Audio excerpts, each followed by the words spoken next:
Okay, so the final area that we're going to talk about is specular reflections. So a specular reflection is where light comes from the light source, hits a shiny or metallic subject, bounces off, and goes directly back into the camera. Now, I know that sounds a lot like a direct reflection, but there is a nuanced difference. So because of the nature of that surface, because it's reflective, because it's highly reflective, because it's metallic, it acts like a mirror.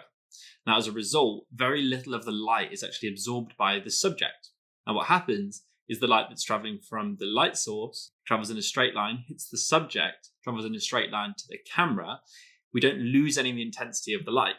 So the light that we see on the subject is basically as bright as the light source itself. The result is that we get a very small, bright, harsh reflection. Have you ever had it maybe before? Say you're on a train or something like that. Someone's got a watch on, it's next to the window, and it catches direct sunlight. It bounces off the watch and straight into your eye, and it's like overpowering glare.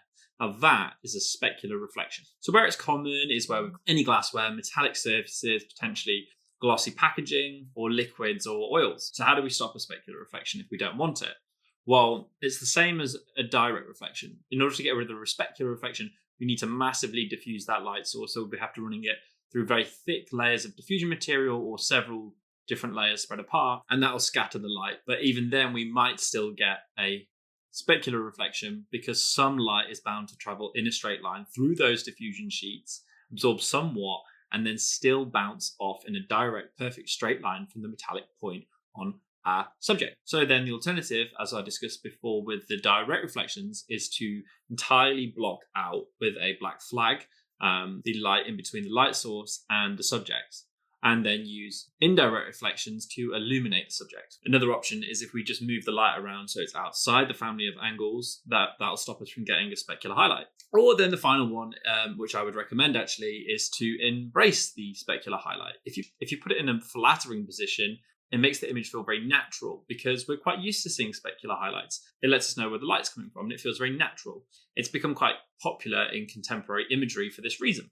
And then finally, in looking at all these reflections, it's important to realize that we very rarely have just one form of reflection at a time. But if we understand each one of the different reflections, we know how to cut down or play to, let's recap.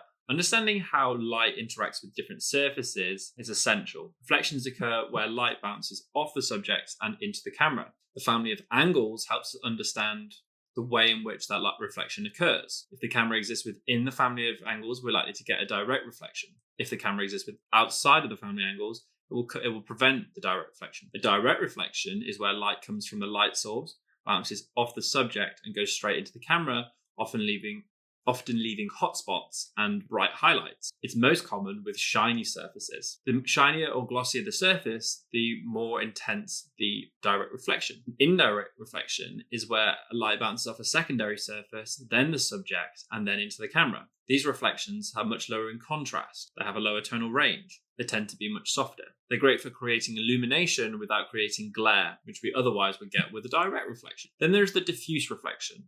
Now, unlike the other two, the diffuse reflection is caused by the subject itself. A diffuse reflection produces soft, scattered light. Light comes from the light source, hits the object, which has a very uneven surface, like fabric or paper. That surface scatters the light in many directions, giving us a relatively smooth and low contrast reflection. And then the opposite of that is the specular reflection. A specular reflection is similar to direct reflection in that light travels from the light source, makes contact with the subject, bounces off directly into the camera. Now, the difference here is that this subject has a high reflective index.